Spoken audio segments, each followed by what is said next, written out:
발전에 대한 소외감이고 두 번째는 교통에 대한 소외감이다. 이 두 가지를 해결하는 데 4년을 집중하겠습니다. 그래서 4차 철도망 계획 안에 신분당선부터 시작해서 고양선까지 약속드렸던 것들에 더해서 GTX-A까지 앵커 기업 유치를 지속적으로 타진해왔고, 아마도 빠른 시일 내에 좀 좋은 소식을 들려드릴 수도 있을 정도 수준까지 와 있습니다.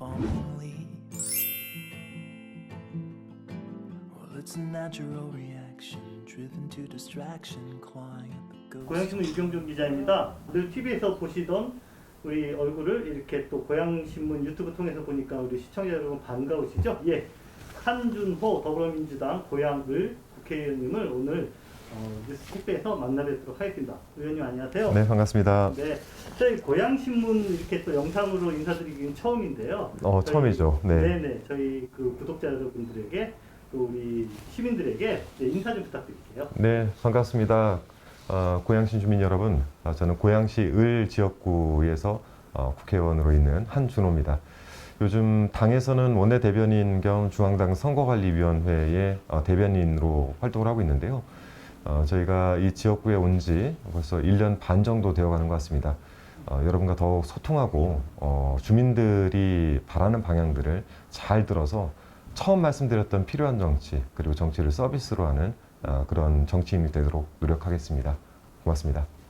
이제 의정 활동 하신 지 1년이 넘었습니다. 네네. 네, 지난 1년 동안의 의정 활동을 간단하게 어떤 성과나 또는 보람이 있었다, 그런 소회를 좀 말씀을 해주시죠. 네, 두 가지인 것 같습니다. 제가 살던 고양시에서 올해 이제 17년째 살고 있는데요.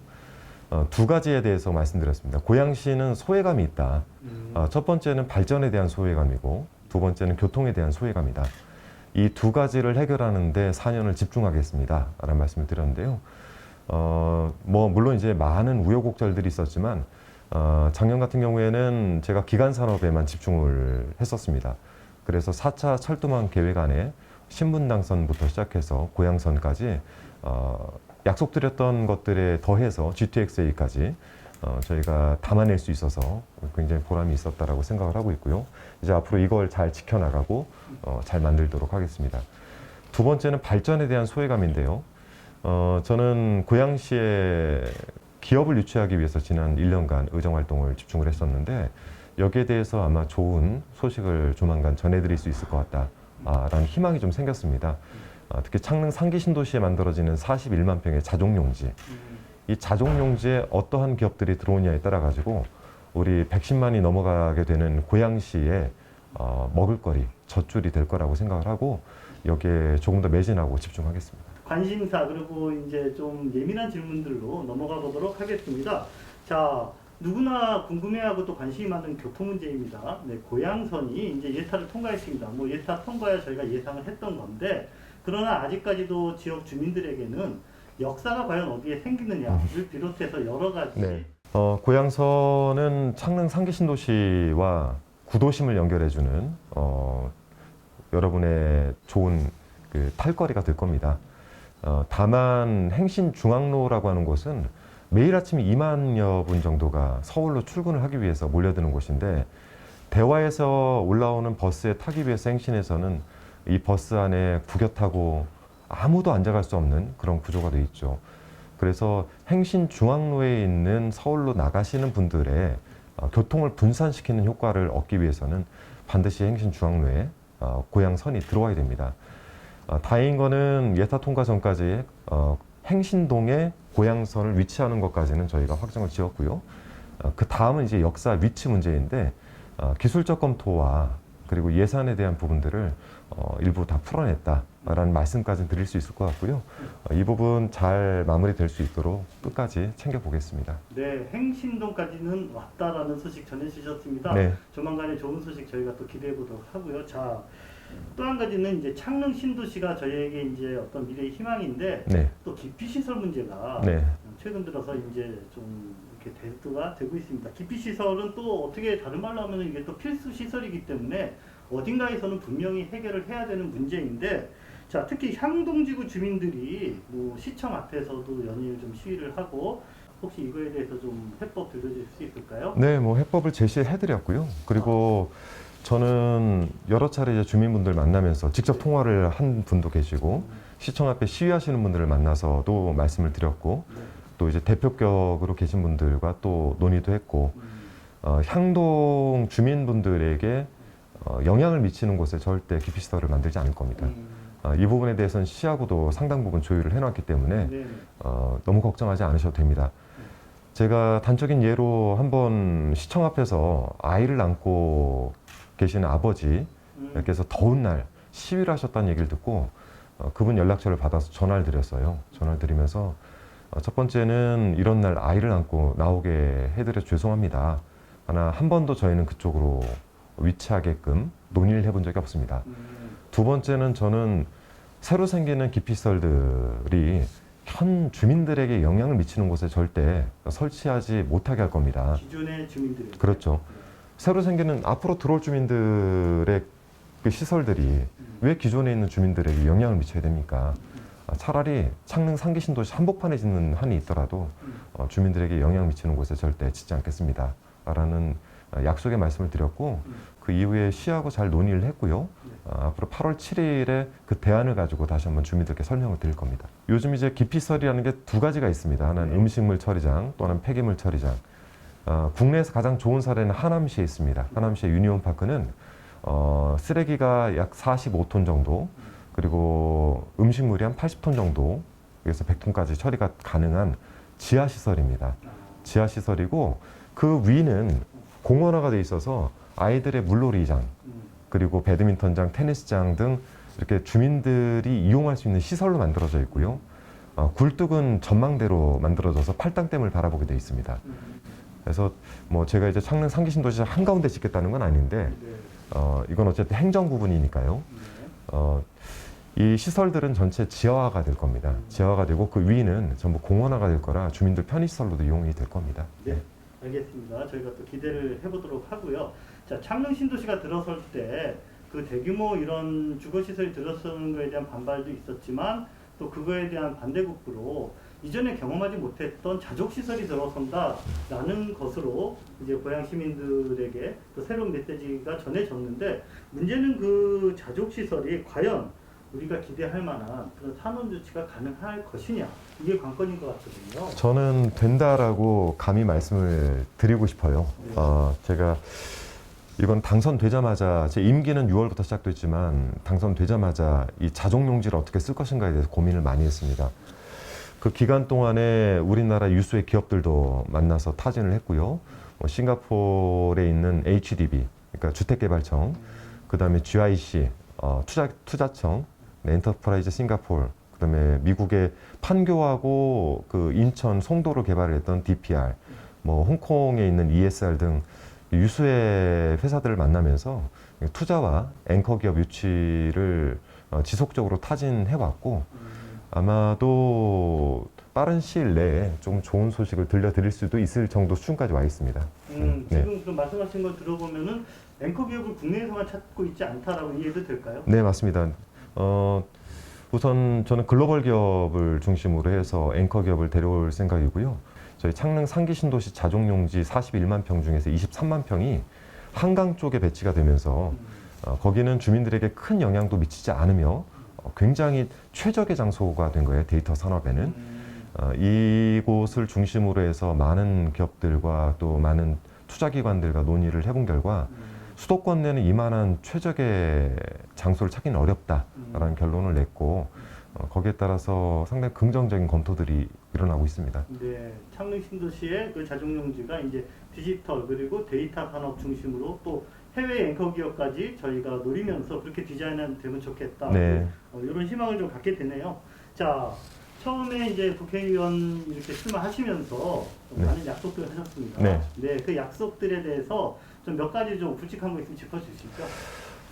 우선 제가 말씀드렸듯 교통과 발전에 대한 소외감을 없애겠다라는 말씀드렸고요. 조금 이제 작게는 제가 철도 문제를 풀러 그 주민들의 동선을 한번 따라가 보자. 그래서 행신역 같은 경우에는 공공 어린이집이 신설이 될 겁니다. 그래서 아이들을 아침에 어떻게 맡겨야 되는지 마음 졸였던 그 부모 입장에서 저도 아이들 셋을 그렇게 키웠는데 아이를 공공어린이집에 맡기고 경인중앙선을 타고 출근을 했다가 돌아오면서 아이를 찾아갈 수 있는 좋은 시설인 공공어린이집과 인근 수영장이 없었는데 이 수영장에 대한 예산을 작년에 급하게 60억을 마련하면서 이제 수영장 시설이 곧 들어서게 된다는 점, 궁극적으로 신분당선과 관련해서 저희가 4차 철도망 계획 안에 집어넣었는데 이런 시설들을 통해서 그동안에 없었던 10년을 바라볼 때 제 머리에는 정말 멋진 그림이 하나 들어 있습니다 라고 말씀드리는데 그 그림들이 스케치가 끝나고 하나씩 색칠이 들어갔습니다. 그래서 그런 색칠들이 마감이 됐을 때 아마 고양시에서도 멋진 그림을 하나 보지 않을까라고 생각하고 있습니다. 네. 사실은 삶의 질을 결정하는 거는 어떤 이제 문화라든지 아니면 환경이라든지 이제 이런 여러 가지 지역의 공동체라든지 이런 가치들도 중요하다고 생각을 합니다. 그런 면에서 이제 지역구에서 좀 나는 우리 지역구를 이런 마을로 좀 우리 함께 해보고 싶다 그런 아이디어가 있으신가요? 저희 이제 지역구가 백석부터 시작해서 북한산 70%가 저희 지역구입니다. 네. 그러니까 고양시가 북한산의 70%를 가지고 있고 고양시 의뢰에 포함이 되어 있는데 이제 북한산은 문화유산 등재를 위해서 지금 노력을 하고 있고요. 병렬적인 구조를 가지고 있어요. 즉 행신에서 삼송까지 스타필드를 갈 때 자기 차가 없으면 가기 어렵습니다. 그 구조를 저는 트램이라고 보고 있어요. 그래서 이런 것들을 향후 좀 계획을 해서 예를 들어 행신, 삼송, 능곡, 행주가 동떨어진 곳이 아니라 유기적으로 엮일 수 있도록 교통 부분으로 좀 엮을 생각이고요. 두 번째는 각 지역을 대표할 수 있는 거는 가장 좋은 거는 어떤 랜드마크가 되는 건물이기도 하지만 또 하나는 축제이기도 합니다. 그래서 저는 이제 그 창릉천을 기반으로 한 축제 그리고 능곡구 역사를 기반으로 한 축제 이 두 개의 축제를 좀 준비하고 있습니다. 엄마 아빠 손잡고 정말 가고 싶은 축제 이런 것들이 좀 만들어졌으면 좋겠습니다. 네, 알겠습니다. 자, 민주당 이야기를 좀 먼저 네. 보겠습니다. 지난번 뭐 보선에서 또 패배하고 또 많은 분들이 좀 질타를 하시기도 하고 또 위기를 겪는 게 아닌가 이런 생각도 좀 있었고 그랬는데 또 이번 이제 대선을 준비하면서 지금 당 분위기 어떻다라고 보시는 거예요? 당 분위기는 뭐 고무적이라고 하면 너무 제가 볼 땐 시기상조인 것 같고요. 보궐선거 이후에 자성의 목소리가 많이 나왔고 여기에 대해서 극복을 하기 위한 노력들이 당내에서 상당히 활발하게 있었습니다. 그 이후에 원내대표 선거와 당대표 선거를 거치면서 당의 지도부가 바뀌었고요. 당 지도부들도 보통 원내대표와 당대표 사이가 서로 견제하는 관계이기도 한데 지금 협력 관계로 바뀌어 있습니다. 저 역시 원내대변인을 맡고 있으면서도 당에서 선거관리위원회의 그 간사를 맡고 있거든요. 그러니까 제가 당 일과 원내 일을 동시에 하는 그런 역할을 맡고 있는데 당이 지금은 위기의식 속에서 협력해야 된다라는 메시지가 강하게 의원들 사이에서 돌고 있고 이런 선거를 한 번도 해본 적이 없는데 대선이 펼쳐지고 있는데 현 기존의 대통령의 지지율이 오르고 있습니다. 이런 특이한 현상을 저희 당 역사에서 한 번도 겪어본 적이 없는데 겪어본 적이 없는 좋은 환경에서 치르는 만큼 실망감 들이지 않으려고 노력하고 있습니다. 네. 네. 국회의원 이제 초선이면은 막 부지런히 지역 다니면서 지역 분들이랑 뭐 스킨십도 하고 이래야 되는데 아쉽게도 네. 계속 코로나 시절이었습니다. 네, 그래가지고 지역과의 이런 어떤 접촉이라든지 이런 거에 한계가 분명히 있으셨을 거예요. 자, 그렇지만 그래도 나는 이렇게 어떤 부분에서 지역 주민들과 소통했다 말씀을 좀 해주세요. 저를 이제 길거리에서 보시는 분들이 네. 그 주말에 많을 겁니다. 아, 그래요? 제가 주말에만도 거의 2만 보에서 3만 보 정도씩 걷는데 지역을 다니면서 제가 로드 체킹을 하고요. 네. 시도위원들과 보좌진들과 함께 그리고 민주시민정치학교라는 거를 만들어서 매번 강의 4, 50분 정도 그러니까 방역 범위 내에서 모실 수 있는 범위 내에서 주민들과 소통을 지난 3개월간 해왔는데 상당히 반응이 좋았습니다. 단순하게 만나는 것이 아니라 주제를 가지고 만났어요. 그리고 많은 정치인들 또 주민들께 좀 도움이 될 만한 분들을 저희가 초청 강사로 모셔서 이분들과 소통을 한 결과 지난 1기 수강생들 사이에서는 상당한 큰 반향이 있었고 주변에서도 여기에 대해서 물어보는 분들이 많았습니다. 곧 2기가 이제 출범을 할 텐데 그때도 또 민주시민정치학교를 통해서 많은 주민들과 만날 생각이고요. 두 번째는 그 월요일에서 목요일까지는 오늘 오셔서 이 분위기를 보시면 아시겠지만 저희가 열린 공간이에요. 저희 지역 사무실이 오늘도 한 6분 정도가 먹을 거 싸들고 오셔서 가지고 있던 고민, 민원들도 이제 제기를 해주시고 때에 따라서는 이제 불만 같은 것도 직접 오셔서 말씀을 해주시곤 하는데 저희가 열린 공간에 저희 보좌진들 배치를 상당히 많이 했습니다. 그만큼 소통을 강화하고 이분들을 통해서 간접적이나마 좀 지역 소통을 좀 활발히 하고 있습니다. 네, 너무 어려워하지 마시고요. 네. 항상 우리 의원님 사무실 열려 있다고 하니까요. 네. 들려주시기 바라고요. 자, 우리 한준호 의원님 보면은 네. 이제 좀 이미지도 너무 반듯하시고 또 말씀도 너무 이렇게 딱 부러지게 잘하시고 그래서 너무 인간미가 없는 거 아니야 이런 이야기도 네. 주변에서 하는데 본인 뭐 시간 날 때 어떤 취미 활동을 한다든지 네. 예, 그런 좀 개인적인 이야기 한두 가지 들려주세요. 사실 취미 생활을 제가 취미가 꽤 많았는데 네. 이제 취미 활동을 거의 못 하고 있습니다. 그러니까 쉰 날이 거의 없어서 다만 제가 이제 지역구 시도의원들에게 제안을 최근에 하나 한 게 있어요. 네. 밴드를 하나 결성을 하자. 뭐 시간이 날 때 조금씩이라도 연습해서 주민들과 만날 수 있는 수단을 하나 만들어 보자. 열린 콘서트 같은 것 이런 것들 한번 만들어 보자라고 제안을 해놨는데 해낼 수 있을지는 잘 모르겠습니다. 네. 근데 어쨌든 좀 그렇게 해서라도 각 동들 저희가 총 12개 동이 있으니까 12개 동을 돌면서 뭐 짧게 그 공연을 통한 소통 그리고 그 이후에 또 같이 만나서 이야기할 수 있는 그런 자리들을 지속적으로 만들어내려고 하고 있고요. 그 자체가 아마 제 취미가 되지 않을까 싶습니다. 네. 자, 오늘은 한준호 더불어민주당 고향을 우리 국회의원 사무실에서 인터뷰를 진행했습니다. 정말 그 언제든지 앞으로도 저희 궁금한 거 있으면 자주 찾아와서 이렇게 인사드리고 또 우리 고향신문 독자들에게 좋은 소식 알려주시기 바랍니다. 예, 마지막으로 우리 시청자들에게 인사 좀 부탁드리겠습니다. 제가 여러분의 부름과 선택을 받아서 의정 활동을 한 지가 만 1년이 됐습니다. 지난 1년간 집중하고자 했던 것은 약속드렸던 고양시의 소외감을 없애겠다. 발전에 대한 소외감과 교통에 대한 소외감을 없애보겠다라고 말씀을 드리고 열심히 뛰어왔습니다. 앞으로 가야 할 길이 많이 남아있지만 하루하루 여러분께서 주신 시간들 소중하게 쓰면서 4년 임기 내에 우리 지역의 소외감들을 많이 없애도록 노력하겠습니다. 자주 소통하고 여러분과 자주 이야기 나누겠습니다. 고맙습니다. 자, 이제 함께 인사 나누면서 마무리하도록 하겠습니다. 아직 코로나도 저희가 이겨야 되고 또 무더위도 남아있습니다. 모두들 건강하시고요. 자, 함께 인사하겠습니다. 안녕.